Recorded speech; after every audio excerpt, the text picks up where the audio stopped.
The baby accidentally peed on his mom's lower back. Suddenly, she felt a sharp, burning pain. She turned to the mirror, and what she saw made her gasp. The area soaked in pee had sprouted a patch of white fuzz. Then, white stubble started growing around her mouth. Even weirder, her teeth had become noticeably sharper. It was like she was mutating into some kind of animal, but she didn't have time to figure it out, because her little troublemaker had just smeared paint all over the house. Covered in dirt and paint, he bolted straight for the bedroom. Terrified, Bonnie scrambled after him, but slipped on the paint and crashed to the floor. A sharp pain shot through her tailbone.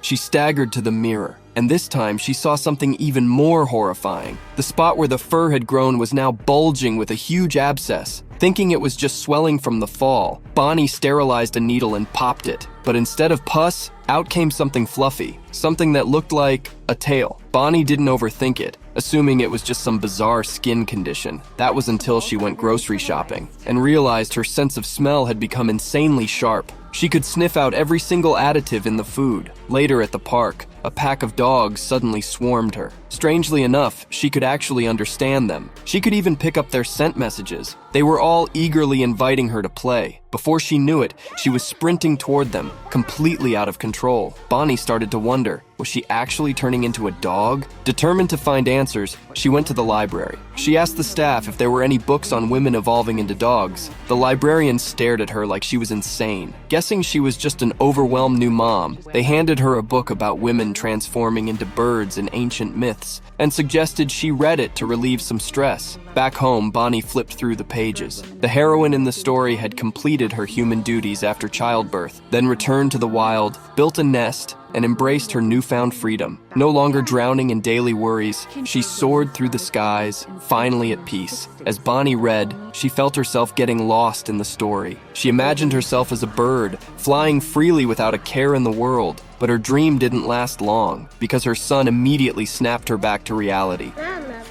poop.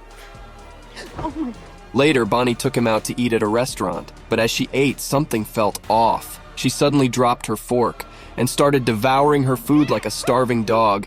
People stared at her like she'd lost her mind. That's when Bonnie realized she had completely lost control. Her habits, her appearance, everything about her was slowly becoming more and more dog-like.